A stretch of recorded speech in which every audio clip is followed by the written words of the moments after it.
Hey everyone, Rosa here, 30, female. Let me spill some tea about how I dodged a bullet and got out of a toxic situation. It's a little crazy, but it's a reminder to always listen to the kids because they might just save your life. Ironically enough, they're smarter than you think, so buckle up for this roller coaster. I met Kurt on Tinder last year. Now, I was kind of giving up on love, you know. I was 2 minutes away from deleting the app altogether, but he swiped right, and I thought, why not? He wasn't my type, but sometimes you gotta step out of your comfort zone, right? Well, that was a big mistake, let me tell you. We went on a few dates, and at first he was charming as heck. Made me feel like I was the only girl in the world. Classic love bombing, you know, the drill. But here's the kicker. 3 months in and he's already talking about marriage. Like, hold up, buddy. We just started dating. Can we slow down a bit? He had this whole spiel about us being made for each other and he couldn't live without me. Red flags, anyone? Stupidly, at the time, I was soaking it all in, thinking I was entering my soft girl era and finally getting the love and appreciation I deserved. Thanks, daddy issues. Little did I know a storm was brewing because this was all a part of his plan. Kurt was upfront about having a son and being a widower on his Tinder profile. Points for honesty. I guess the honesty drew me in because, you know, a single dad does his best, not something you see every day. He kept talking about us being a big happy family, and I get it. He wanted a mother for his kid. At first, the love bombing seemed cute. Like I said, I was lapping it all up, but when he started pushing for marriage more and more, that's when the alarm bells started ringing. Like, why the rush, dude? Then came the manipulation tactics. Now, he was telling me I needed to get hitched ASAP because I'm pushing 30 and I was lacking a husband and a kid. I was ready to call him out on being a misogynistic jerk, but he pulled out the big guns, talking about biological clocks and whatnot. You know, a lot more women nowadays are struggling with conceiving because they're having babies later on in life. I'm just saying, if you want to be a mom, you have to consider that. I guess you make a valid point. And you can practice being a mom with my son. Think about it. He's already 16, but trust me, he can be a little bit of a stinker. What do you mean? Well, I suppose I shouldn't talk crap about my own son. Huge red flag, by the way. But I could describe him as manipulative. Manipulative? How? He's literally a kid. You don't know him like I do. He's manipulative and rebellious. I guess that's expected. He's 16 after all. You're not doing a good job selling this whole motherhood thing, hey? But don't you see? Taking care of Herbert is going to help you out a lot. Kids are always crazy and rebellious like that. So it's better if you handle it now with a kid who isn't in his terrible twos anymore. Yeah, he's a bit of a prick, but it's nowhere near as tough as dealing with a newborn. This'll be a good seg. Can you believe I actually fell for it? Kurt had this way of making it seem like I needed to experience parenting with his son Herbert before diving into the whole baby thing. He painted this picture of how tough it would be, and I bought it hook, line, and sinker. Despite my initial reservations, he kept pestering me until I caved. We'd only been officially together for about 6 months, and everyone around me was screaming, "Don't do it!" Friends, family, they all warned me. But call me love-struck or something, I was ready to cut off ties for this man. They were unsupportive, of course, but I just didn't care at the time. Our wedding day came and only a handful of my friends showed up. It was a bit sad, but I was convinced that marrying Kurt was the best decision ever. I also got a chance to properly get to know Herbert. He's a sweet kid, quiet, reserved, but sweet nonetheless. Our wedding day turned out pretty good, all things considered. I was quite happy about it all. Kurt and I had our honeymoon and we returned to his home where we found Herbert. But almost immediately I could tell something was off. When Kurt got home, instead of greeting and hugging his kid, he immediately started barking orders at him. Herbert, being the shy sheep he was, just complied. It just seemed like a loveless relationship, and I awkwardly tried to play it off sometimes. But when Kurt was being particularly bossy and pushy and mean, I would butt in. Big mistake. "Herb, get me a root beer." "Please." "What?" "I was just saying you could say please." "Don't tell me what to do." Whoa, take it easy. I was just saying, I've noticed you treat Herbert like he's your slave." "What did you just say to me?" I was just saying that I feel like, you could be a bit nicer to your kid is all." "Don't tell me how to parent my kid. He's not a slave, right, Herb?" "Right, Herb?" "Right. I'm not a slave." Come on, are you serious? "Say one more word. I dare you." I had to button my lip right then and there. I could now see the cracks in the relationship. He had never spoken to me like that before, and I was so shocked and low-key scared. This is how it went for about 2 months or so. I was a bit sheepish approaching Herbert because I wanted to check up on him and see how he was doing. So one day I went to Herb's room and knocked on the door. He reluctantly let me in, and I could tell he was super nervous trying to talk to me. But I was once a shy kid too, and I was determined to get to the bottom of his shyness and break him out of his shell. We had a little small talk. I was trying to get to know him better and ask him about his interests. I could tell that he appreciated the effort, and slowly but surely he started opening up. We spent the whole afternoon playing Mortal Kombat that day, and for the first time ever, I saw Herbert smiling. I could have sworn he even let out a chuckle or two, but maybe I'm reaching. I was really happy.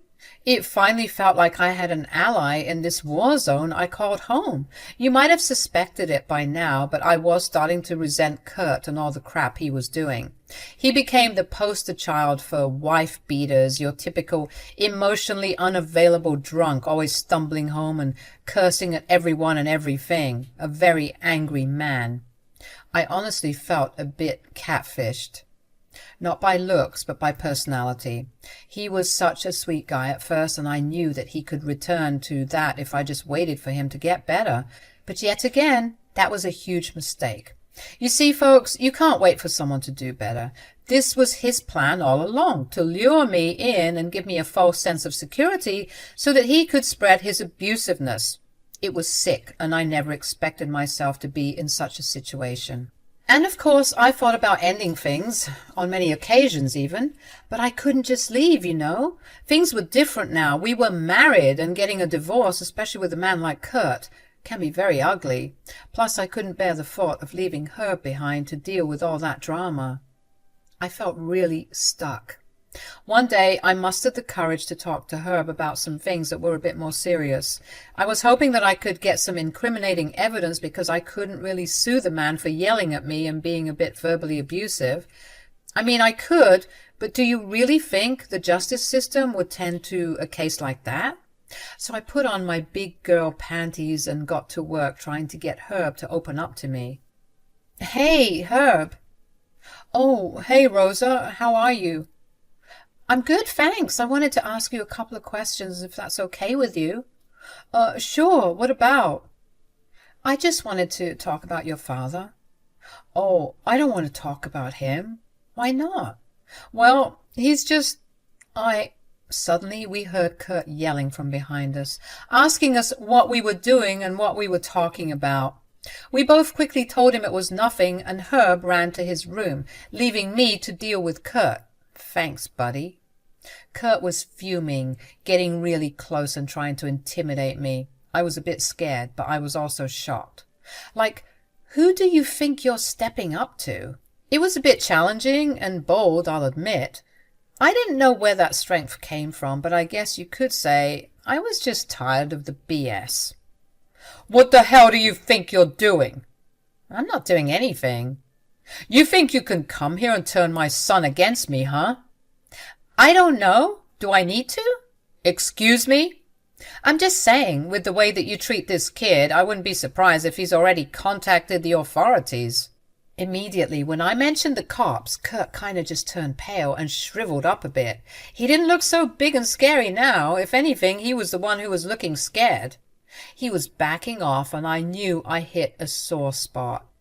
I didn't know why the cops were such a sore subject for him, but clearly it was. I knew I had a new weapon in my arsenal, and I had to dig a little deeper to find out why Kurt was so triggered by this. Kurt kinda left me alone for a bit after that, still feeling a bit sheepish, I guess. But slowly but surely, as the days went by, he was back to his normal self, being loud, annoying, and mean. About 3 months into being married, Herb actually surprised me because he approached me. Normally, I would be the one asking if we could talk or hang out, but now he was initiating it first. That was great. I was getting through that shell, and I was determined to keep pushing till I found gold, or in this case, dirt. Dirt on his greasy little father. Hey, Rosa, can I talk to you? Sure, buddy, what's up? Well, you know how you asked me about my dad some time ago? I think I might be ready to open up. Oh, really? That's great. Tell me everything. Yeah, Herb, tell us everything. It was like he was Batman or something. Why was he always there, and why was he always in the middle of a breakthrough? We had been had, and Herb looked like he was crapping bricks. He was now stuttering, and I felt like crap because I didn't want to get Herb in trouble, especially now that he was getting ready to open up to me. Kurt started yelling and cursing at Herb, and I could physically see Herb shutting down again. Oh no, all of my hard work of getting him to open up was fading away right before my eyes. Kurt was a real piece of work, I tell you, making his kid feel so small and inferior like that. I had to step in, so I started yelling back at Kurt, telling him to leave Herb alone. Kurt and Herb were surprised by this. I guess they weren't used to Kurt being challenged, and this gave Herb a chance to leave and Kurt to direct his anger at me. What the hell do you think you're doing? I'm talking to my stepson. You think you're so slick, huh? You think you can just waltz in here and poison my son? What game are you playing at? I could ask you the same thing, buddy. Watch who you're talking to. You watch who you're talking to. You can't speak to me that way. Or what? Or I'll call the cops. Yet again, Kurt was cowering at the mention of the police. Very interesting. I was convinced at this point that he had a bad run-in with the law at some point in his life. He'd obviously never opened up to me about that, which is why Herb was the key to getting to the bottom of this. Kurt stomped away, cursing under his breath to hide his embarrassment. And I knew that under all of that aggression and anger, he was just a scared, insecure little boy. Still, it didn't mean that he could walk around and bully everyone he came across. I had to strike while the iron was hot, and I had to get Herb to open up to me because I was convinced that Kurt was a really, really bad guy. Another month had gone by, and during that time I wasn't pressuring Herb into anything. I genuinely wanted to hang out with him and continue to get to know him better, and he was becoming quite a smiley and happy person because of this. Of course, Kurt wasn't having any of it. He just thrived off of being miserable, I guess, and it was so annoying, like, leave the kid alone. One day I had had enough, so I decided to crush some sleeping pills in his whiskey, and I told Herb that he and I would go out for some boba tea. Kurt was none the wiser, thank God, and he slept the afternoon away like a dead person. Herb also didn't suspect anything. I mean, I couldn't tell the kid that I drugged his dad. He'd been through enough already. I'm sure he was thinking that his dad was just having his afternoon siestas, but little did he know we had all the time in the world to get to the bottom of this toxic cesspool we called home. We arrived at the cute little cafe in the mall that sells the best boba, and I was convinced that Herb would open up to me here, without any pressure from his father. I wanted to start by talking about his mom, which I know could be a sore topic, but I was hoping that a little heart-to-heart would allow him to trust me and realize that I'm one of the good adults, not one of the adults who love bullying kids like his father. So, Herb, tell me about your mom. My mom? Yes. I'm sure she was such a lovely woman. I would love to get to know a bit about her if you're comfortable with that. Oh, sure. It's been a while since I've talked about her. Dad doesn't like it when I talk about her. Really? Because he told me that he misses her very much. Really? Wow, that's strange. Why is that strange? Because he hasn't spoken about her in years. I mean, just ever since Mom died, he's been really, really bad. He was always like this, but it got worse after she died. He's always been like this? Yeah, I don't remember much because I was like 9 or 10, but he didn't really like my mom. Hey. What would he do? Honestly, she was kind of like you. She was always challenging him and fighting back, and then the night when she died, oh God. It's okay if you don't want to talk about it, sweetie. I can see you choking up. No, I need to get this out. It's been so long, and I'm tired of carrying this weight on my shoulders. There's something I should tell you.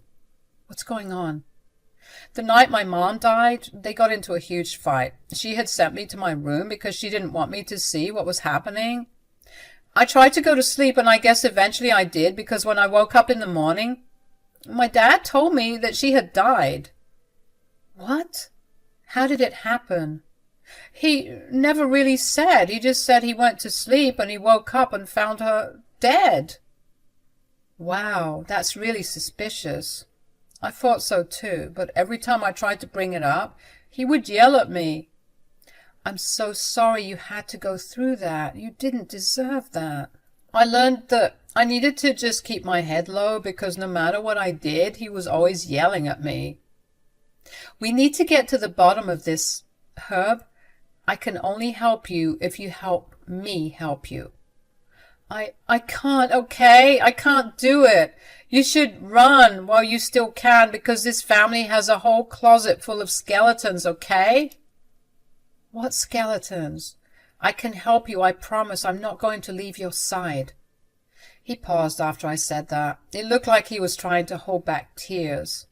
Eventually, after a beat of silence, he said this. Well, I guess here goes nothing. He very reluctantly started telling me something very serious. He pulled out his phone and showed me a scanned copy of a police report that was filed by his late mother, Kate. It was detailing a domestic violence dispute that they had, and once I saw it, my jaw dropped. Herb was now getting scared, thinking that he made a mistake showing me this information, but I told him he didn't need to worry and that he could keep going. I found this last year. I was messing around in my mom's old files just to feel her presence, I guess, and I saw it, and I scanned it, and it's been saved in my phone ever since. I saw the picture on his phone, and I was gobsmacked. It was a police report that Herbert's mom had filed against Kurt, detailing some horrific domestic abuse claims. She had also attached some pictures to the report, and I gotta say, they were pretty hard to look at. Additionally, it was noted in her file that she had stated if given the chance, he would possibly kill her. I was so shocked. I asked him what had happened and what he knew about the case. He said that that's what he's trying to figure out. He didn't know anything else about the case other than the files he found, and he's been going crazy trying to figure out why it wasn't filed or why it wasn't taken seriously.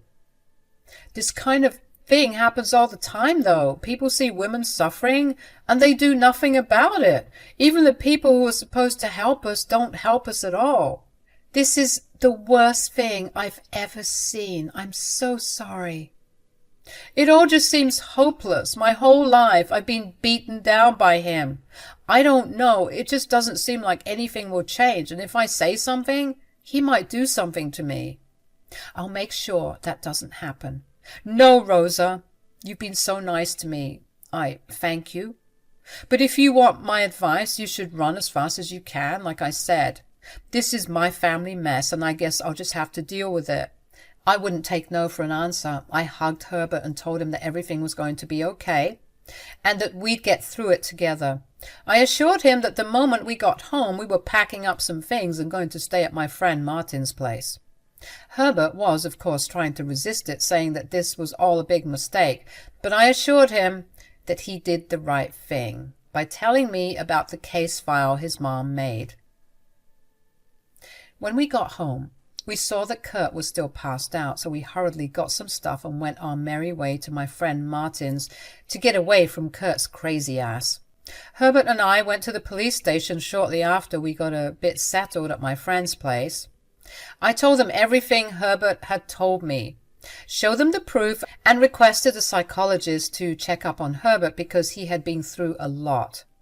I was so relieved to hear the police saying that they would look into the case. They were even wondering why it wasn't taken seriously in the first place, and they wanted to look into the officer in charge of the case and take some action. I made sure to keep communicating with them to see if this could stand as enough evidence as grounds for divorce, obviously, but also to get custody of Herbert since he was currently living with me. Fast forward a couple of days and Kurt was arrested in his home. I'm sure it was super embarrassing. After Herb and I left and Kurt finally woke up, he went ballistic, blowing up our phones and asking us where we'd been. I told Herb to ignore him no matter what until the police got back to us with news of his arrest, because he was super pissed. Who knows how he could have reacted. When Kurt got arrested, he had used me as his one phone call, and he started yelling and cursing at me. I just stood there waiting for him to finish. "What the hell is wrong with you? I didn't even do anything." "Yes, you did. You abused your wife horrifically, and you're probably responsible for her death." "You sound like a crazy person, Rosa. I knew I never should have trusted you." "Oh, please, you're not fooling me with that bull crap." "This is going to ruin me, Rosa. I'll never recover from this." "Good. I hope you never do. Your wife's death was suspicious, and you don't seem to want to help with filling in the blanks with her mysterious death. So, seems like you'll be spending a lot of time there until you feel like fessing up. You're a monster, and I hope you rot there for the rest of your life. You didn't deserve her, and you don't deserve Herb. You'll pay for this." "Actually, it's you who's going to be paying. Me, alimony, when I officially divorce your abusive behind." I cut the call as he was ranting and yelling, and I looked over at Herb, who heard the whole thing, and for the first time in what felt like forever, I saw Herb let out a big sigh, and his shoulders slumped in relief. I knew that we were well on our way to healing.